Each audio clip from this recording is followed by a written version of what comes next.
it's just hard because I think the main thing about it is I've been a size 4 and I've been a size 14, 16.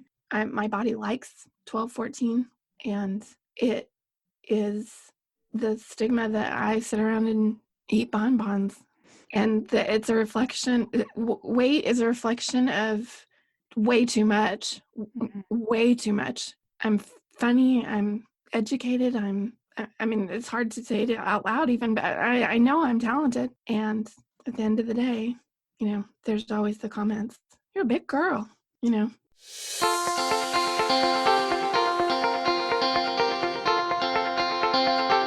Welcome to Compared to Who, the podcast to help you stop comparing and start living. I'm your host, Heather Creekmore. I hate to admit this, but I used to secretly obsess over my appearance. I thought it was part of my job as a woman to always look better, but never felt like I could be good enough.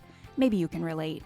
God, in His grace, showed me a way out, and I want to give you all the tools you need to break free too. If you've ever spent too much time stressing over your looks, I get it. I hope you'll keep listening and find the same freedom I have. Here are 3 other things you should know about me. I'm a minivan driving mom of 4. I'm author of the book Compared to Who and the forthcoming book The Burden of Better. I'm a blogger at comparedtowho.me, and you just may have seen my epic bake fail on Netflix. If you've ever struggled with comparison or body image issues, Compared to Who is the show for you. I hope you enjoyed today's episode, and hey, tell a friend about it.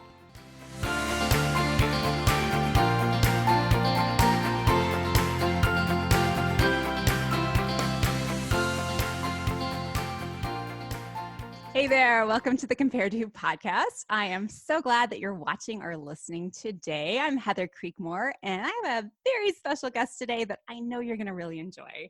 Her name is Jami Amerine, and she's wife to Justin and mom to Maggie, John, Luke, Sophie, Sam, and Charlie. Justin and Jami live in the North Houston area with their 3 youngest children. Jami holds a Bachelor of Science degree in Family and Consumer Sciences and a Master's of Education in Counseling and Human Development. And Jami is an author, speaker, and artist. Jami, thank you so much for being on the Compared to Who show today. Thank you for having me, Heather. I'm looking forward to it.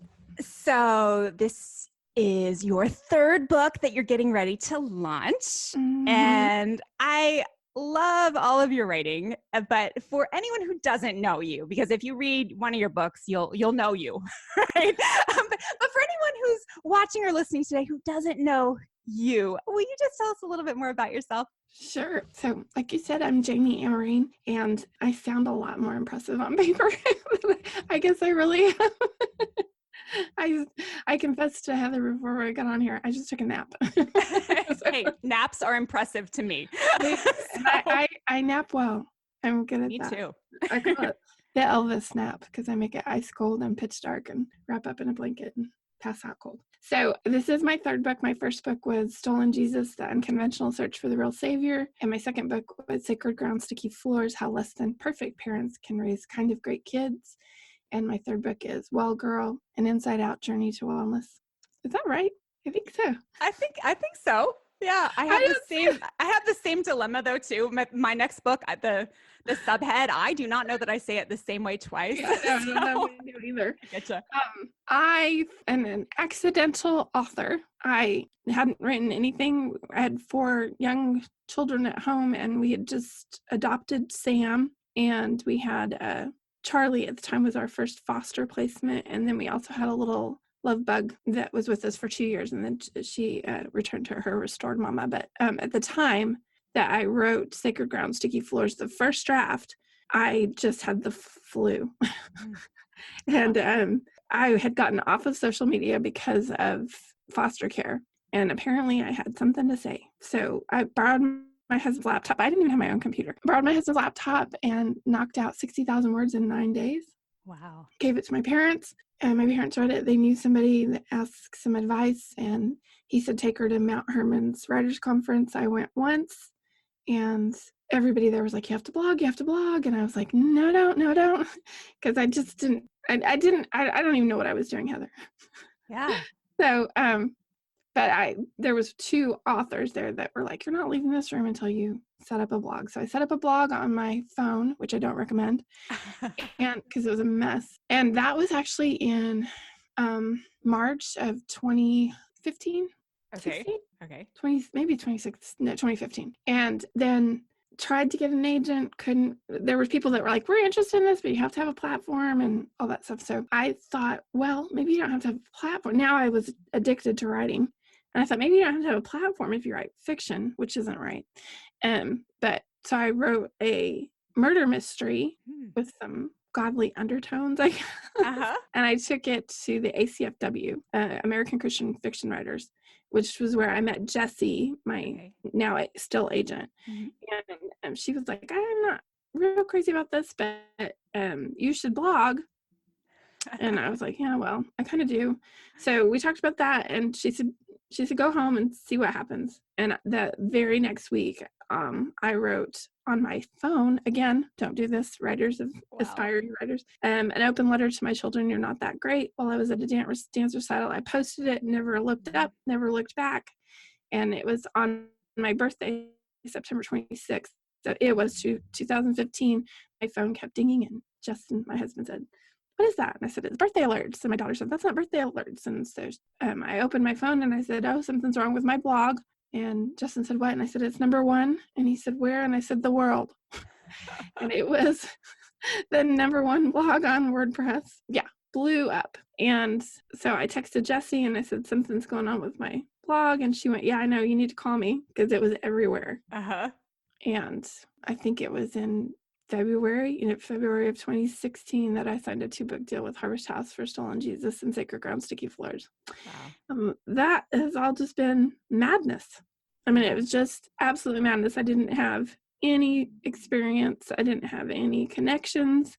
I didn't have any idea what I was doing. I didn't realize that the trolls would threaten my life. I didn't realize any of the things that would go on after that. And it's been a wild ride. I've learned a lot about myself, a lot about mothering, and a whole lot about Jesus. I really like him. I think prior to writing a word, I thought I liked him, but it was just religiosities and habits. And I've really, that's been the best part, is truly, I think everybody should write something. Don't necessarily post it on the internet, but have a friend read it first, maybe. Or just keep it to yourself between you and Jesus, because yeah.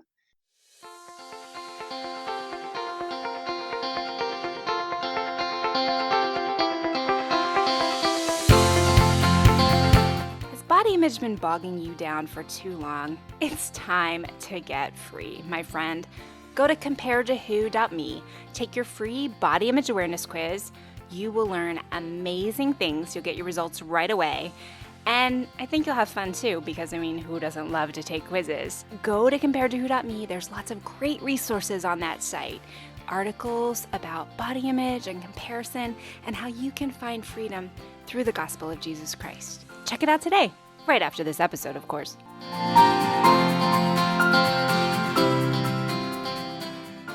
My 3 oldest children, Maggie, John, and Luke. Maggie and John are both married. John's a Marine.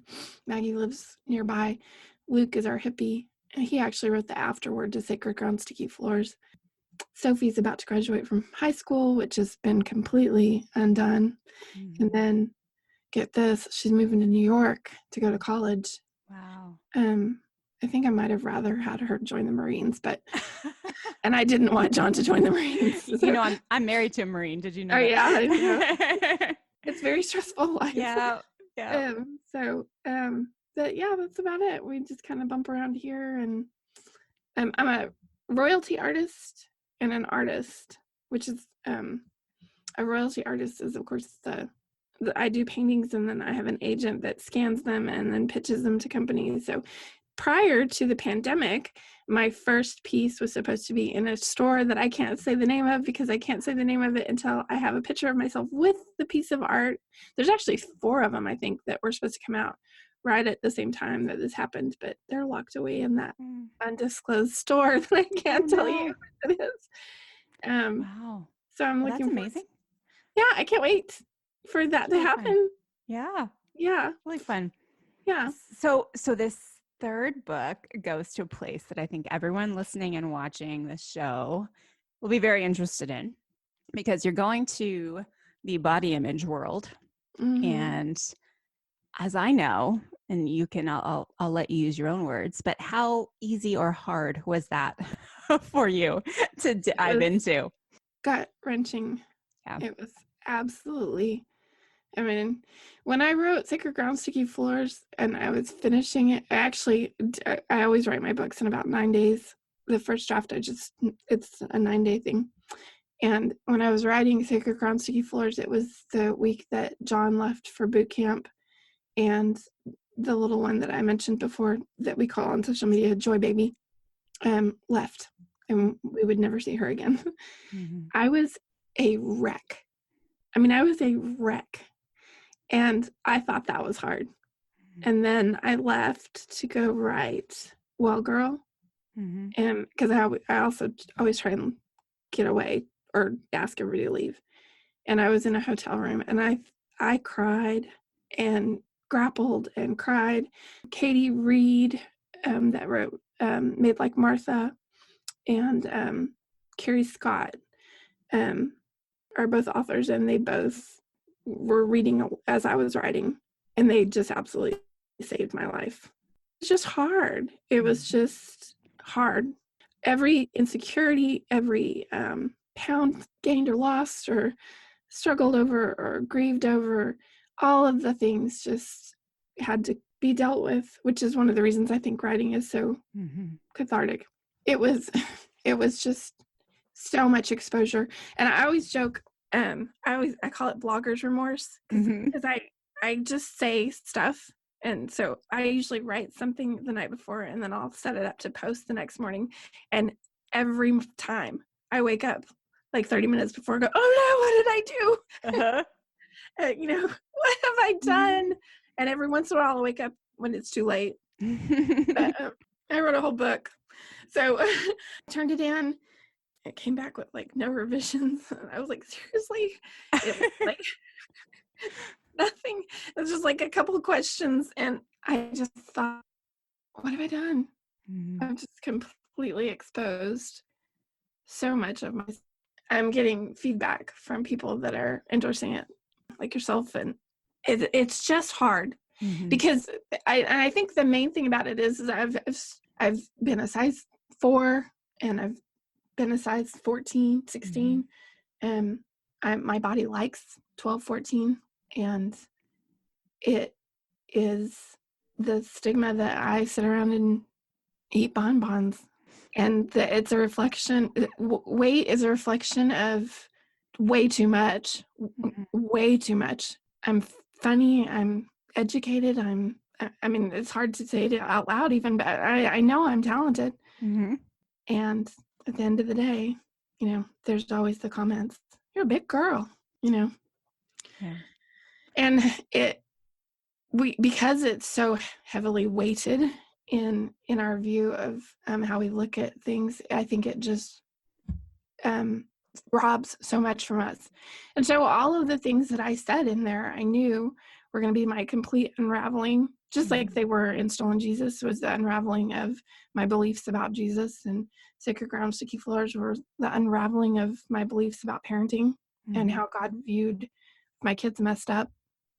He must think I'm a complete loser. And, those things. And darn it, if he didn't show up and do that for body image. But it was weird because when I wrote the outline, I was so convicted that I needed to go. I think the first section is Under My Skin, and it's about womanhood, creativity. I think there actually might be a few people out there that are body book addicts that are going to go, what is she doing? And actually maybe even be mad and want their money back. But the reality of it is, it's all of me can't be defined by what I weigh. And my big revelation in all that was, if I was in an accident and lost a limb, would I still be an author and an artist? Would I still be Maggie, John, Luke, Sam, and Sophie, and Charlie's mama? Would I still be Justin's wife? Yeah. Would I still be daughter? Yeah. And I think one of the saddest things in the Christian walk is that we have morphed it into that he loves us less, or he's disappointed, or that we're separated from him somehow if we're not perfect. But then perfect, what is that? I mean, how can you even tell? Because, I mean, when they're doing the book cover and after they did the shots, you know, they're like, he was like, oh, hey, watch this, the photographer. And he was doing some much needed improvements. But I hadn't even seen him. He's like, so like, we'll get rid of this H spot and lift your bust a little bit. And my Sophie was standing there and she looked just incensed. But it was literally stuff that I didn't even see. Like he was like we can get rid of this dark coloring on your decoupage. And I was like, wait, what? That's my tan. Yeah. That's funny. Well, yeah, I have darkening there. So we're so quick to point those things out and make them important. And when they asked me about the book cover, I said, I can't even believe I'm going to say this, but I think you should put me on the cover. And here's why. Because I'm not a size 4 and I'm not wearing leg warmers, but I am healthy. I actually am very healthy. I mean, breeding stock healthy.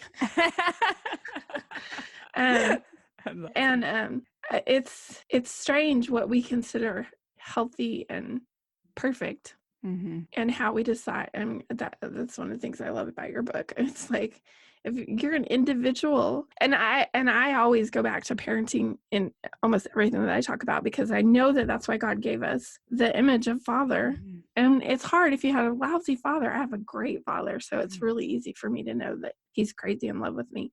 So, Jami, I love this new book. I am so glad that you let me read it ahead of time. That was super exciting. And it's so good. There's so much that I loved about it. One thing for sure that I loved about it was the fact that you're not afraid to call an idol an idol. And that's my big thing, is that so many times I believe women keep chasing this view of perfection and kind of miss the whole fact that it could be an idol that they're chasing. So I love that. But instead of me telling everyone about this brand new book of yours, could you kind of take us on what does this book go into? How is it different than maybe what else is out there, and what should they expect when they get this brand new book?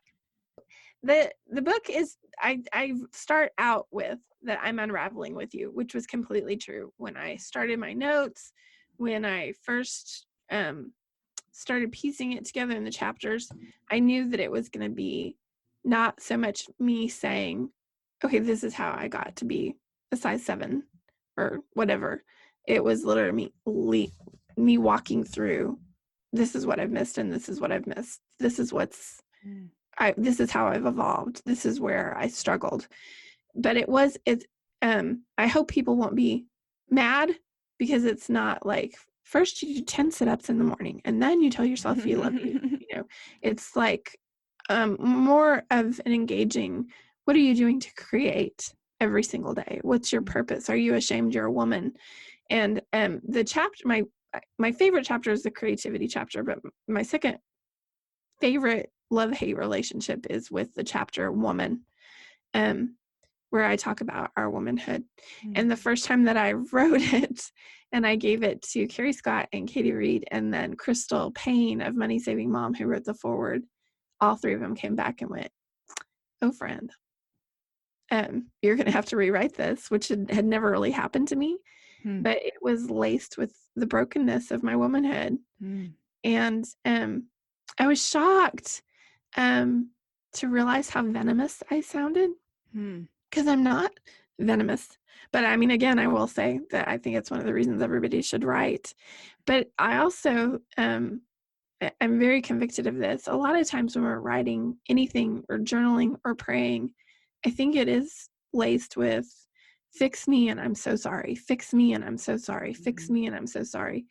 And just like you wouldn't walk down to breakfast with your husband and go, I'm not worthy of you. I'm the worst. I'm a loser. I never succeed. I never do what's right and holy. Because you have a relationship with your husband, you don't have to explain yourself to him all the time. And that was, it actually makes me feel like I'm going to cry, because I spent so many years doing that with God. I'm sorry I didn't stay under my Weight Watchers points yesterday, and I'm sorry that I didn't walk, and I'm sorry that I didn't do this, and I'm so awful, and I'm so la la la la la la, Yeah. And so that unraveling is the beginning of it. Like, where are you? What are you missing in your creation? What is, how can you fill up this cup that's been emptied by society, or what you believed about yourself, or what's happened to you, or the choices that you've made? And it fascinates me still that's how the book ended up going, but it did. So the first section is Under My Skin, and then the second section is talking about how do we make this change. And it again, my whole heart, which actually had more in it than I even realized in my walk with him, because I feel like what happens with body image and Christian women is that we think, when I get this right, then he'll love me and I'll have that perfect relationship with him. But and again, I go back to parenting. Is that how we parent our children? If they were better, I would love them.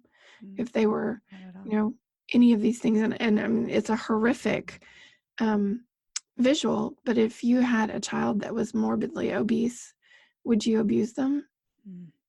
If you had a child that, had a facial dysphoria, or a learning disability, or had been molested, would you chastise them and tell them how awful they were?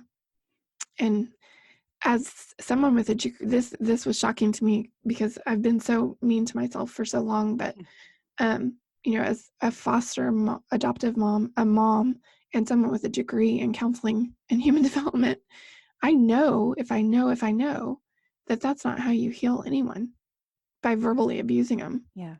And yet we do that. And then we tie it to, that's how God is parenting me. It's been so heartbreakingly freeing and heartbreaking on the side that I'll be 49 in September, and I think, wow, I wasted a whole lot of time not embracing this perfect love. And it's heavy on my heart for so many women, and especially with the keto craze. I just go, it isn't about catching up to get better. It's about embracing this love, and this love fixes everything.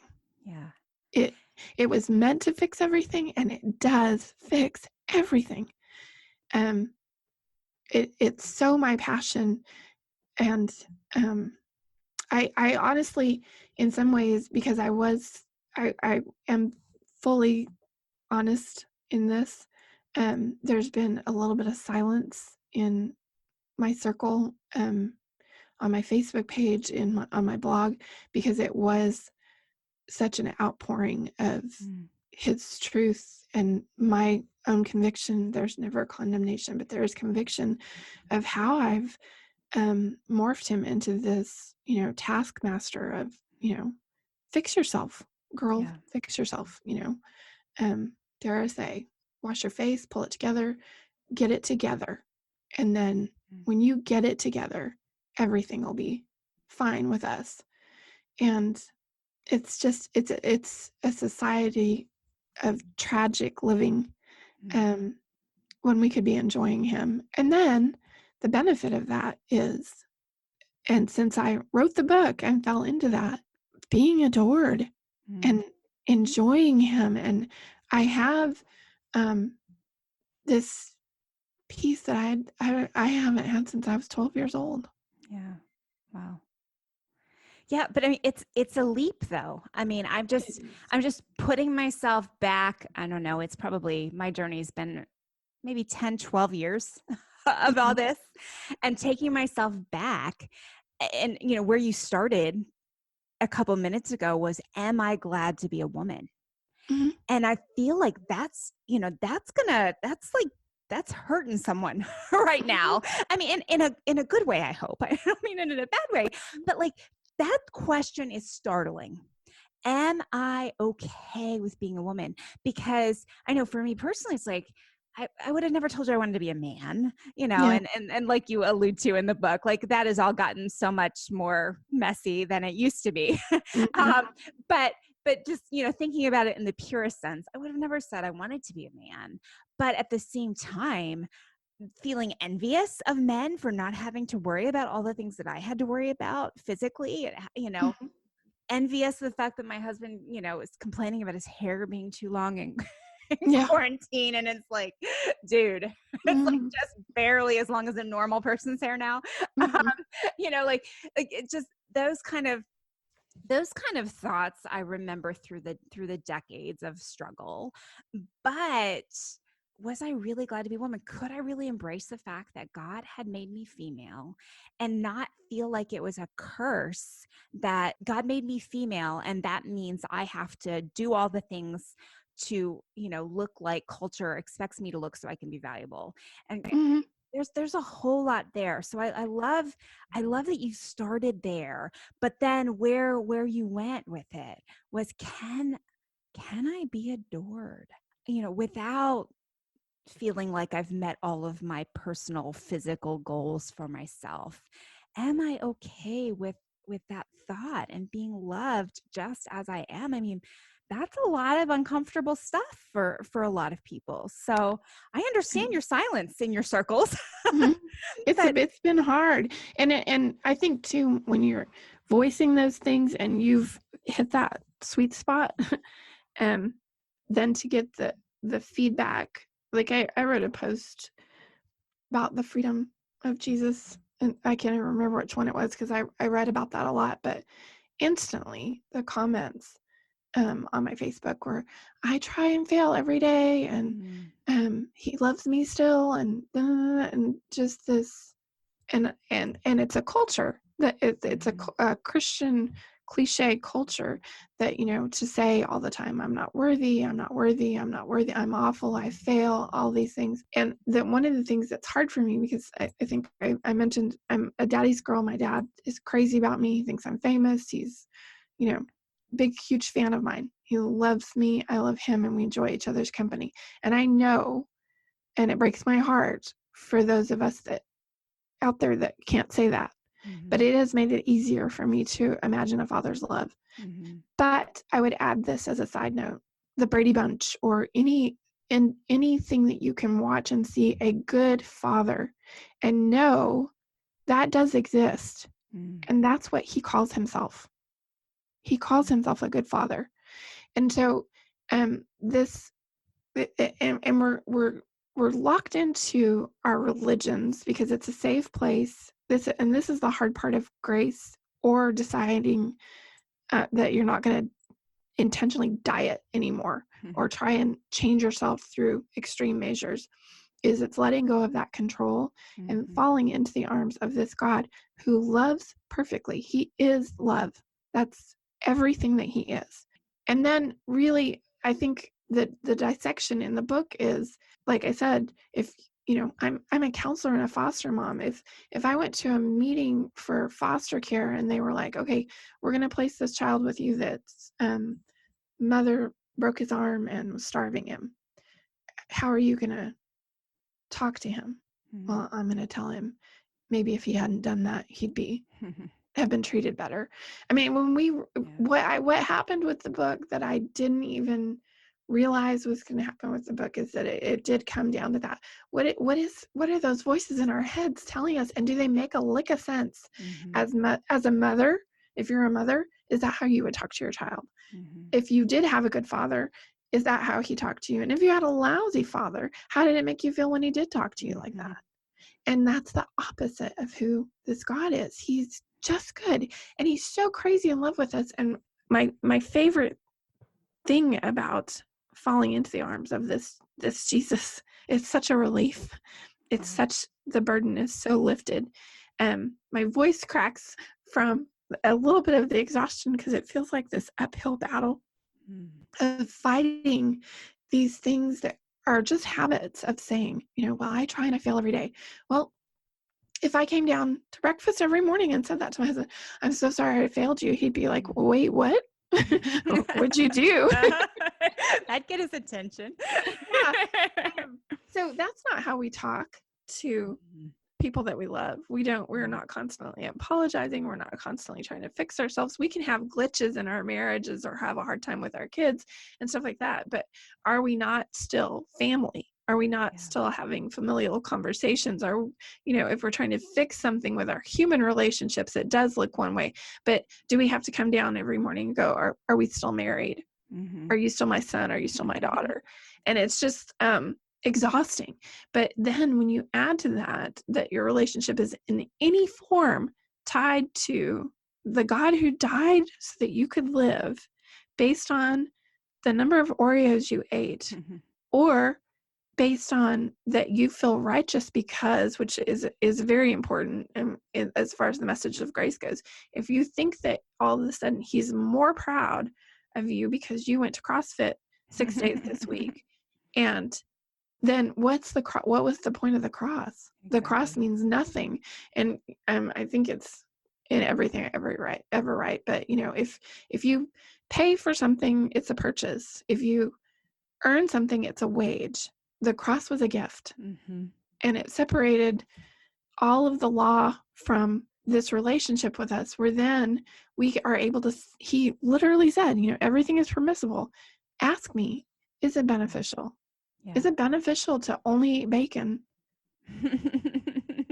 Or is it beneficial to sit with me for a minute, listen to what is good? And I really hesitate to even say that. I kind of say it in the book, but for the longest time, I am just not a big fan of meat.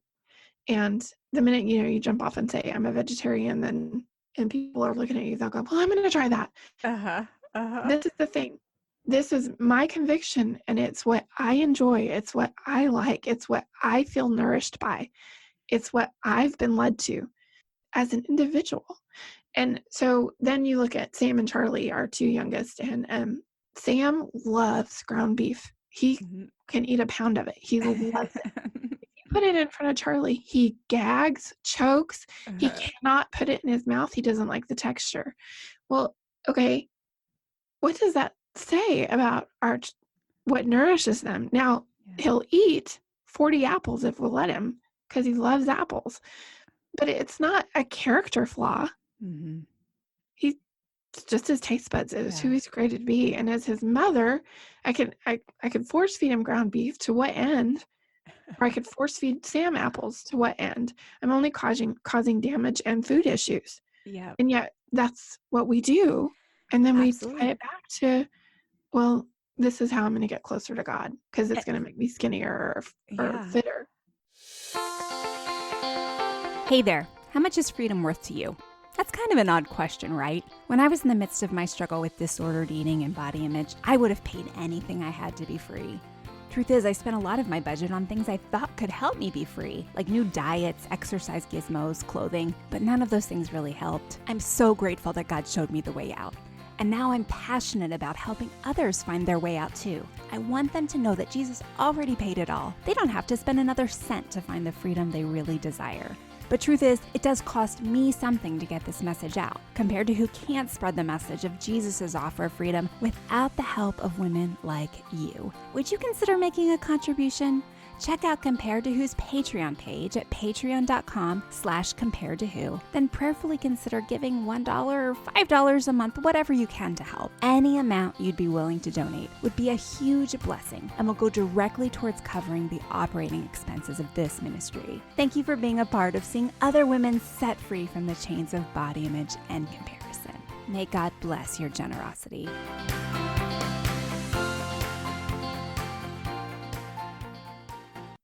And that's what I love. I mean, I love a lot about this book, but that's one thing I love about it. And I don't want to give it away because I want people to go buy the book. You can pre-order it now. It comes out. Remind me the date in August again. August 1st. August 1st. Well, that's a hard date to remember. I don't know. But it's like we were talking about before. In this quarantine season, I can't remember what time it is, what day it is, any of those things. So okay, well, it's Sophie's birthday and Sam's adoption day. There you go. That's a big day. That's awesome.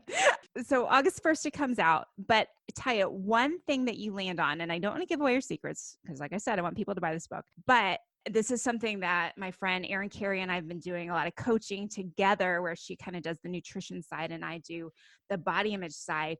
There is no one size fits all. And that's cliche to say, but we actually have to start believing it. Like the newest diet isn't going to work for everyone. And that is, I think, hard for women to believe and accept, because you see other people getting results and you're like, well, maybe I should try it too. And then there's this whole like moral layer of I failed because it couldn't work for me like that. Mm-hmm. And I love how you take women to a place through this book of where it's got to be okay to, just like you were saying, to just go with what you like and what nourishes you and what feeds you and what, I don't want to say what feels good to you, because that could be taken out of context. But in a way, like when it comes to movement and, well, really even textures in your mouth, what feels good to you is ultimately what is going to be sustainable and healthiest for you in the long run. And we drive ourselves silly, crazy, all the things, ridiculousness, trying to do what we've seen that worked for this celebrity or this friend we know. And we just kind of ignore ourselves in all of that and our preferences. So just fill that out a little bit for me. What have you observed on that front?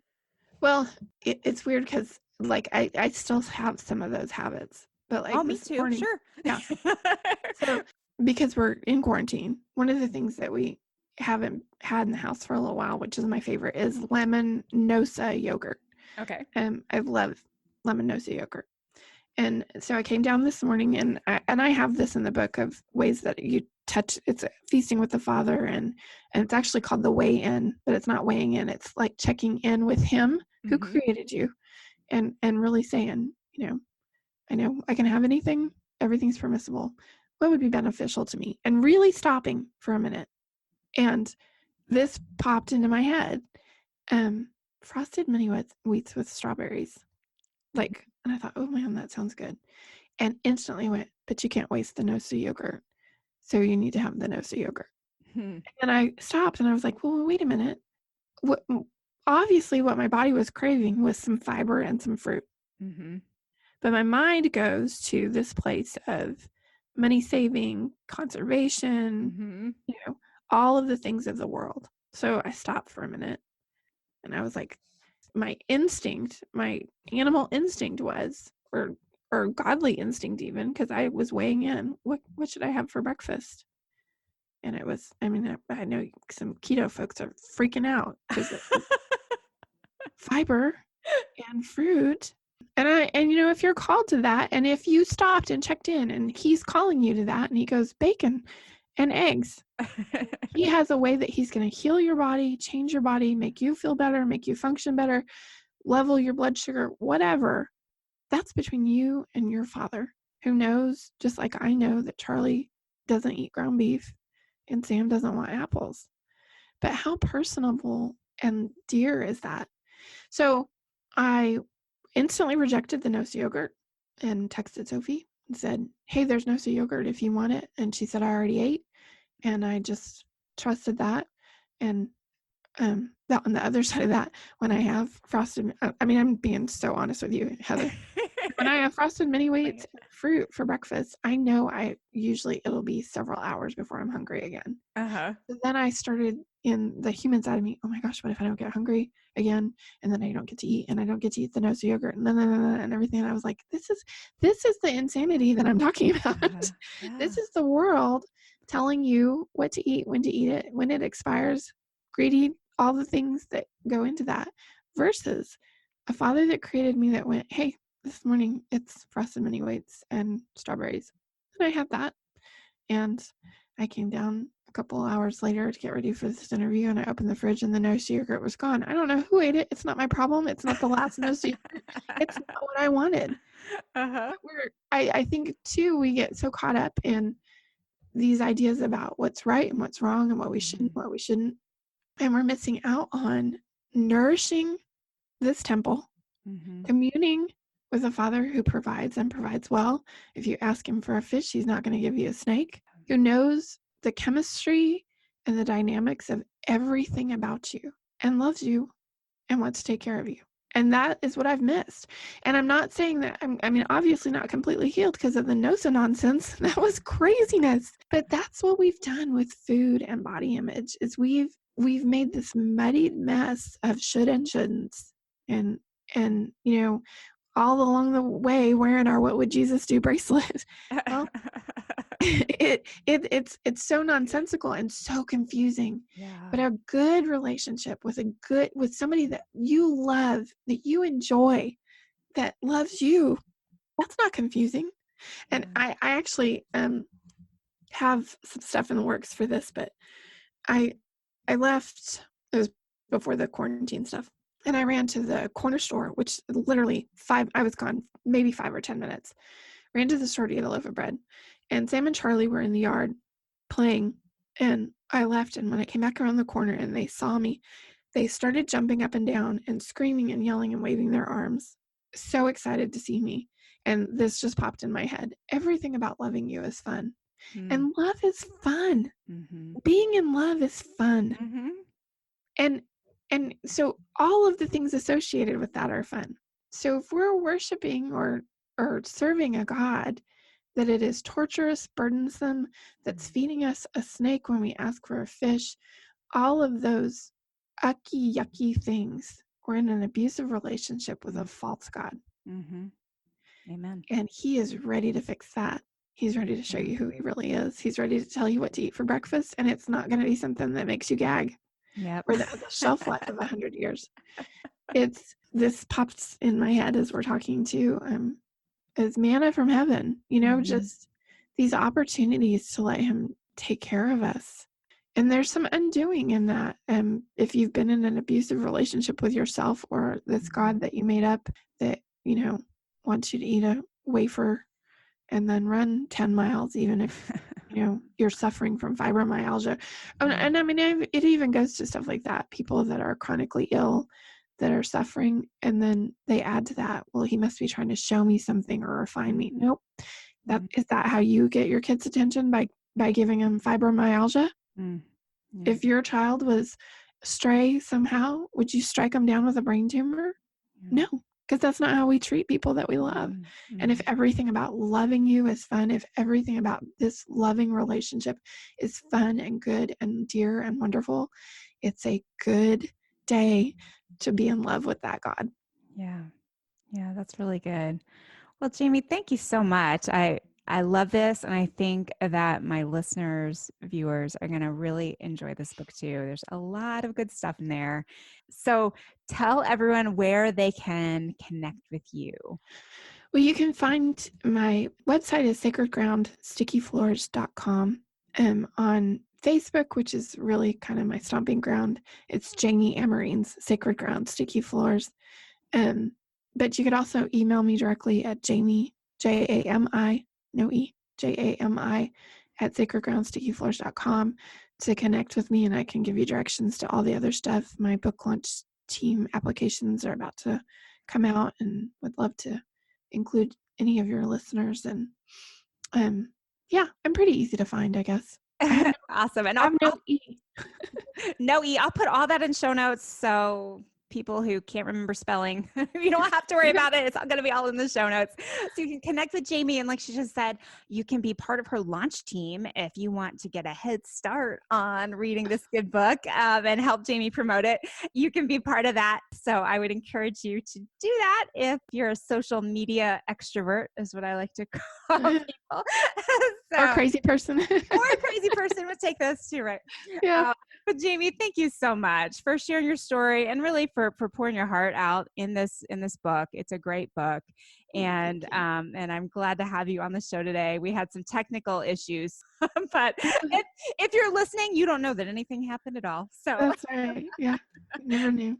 Well, Jami, thanks so much again. And if you've been listening to this episode, I hope something in it has helped you stop comparing and start living. That's all for today's show. Thanks for watching or listening. Bye-bye.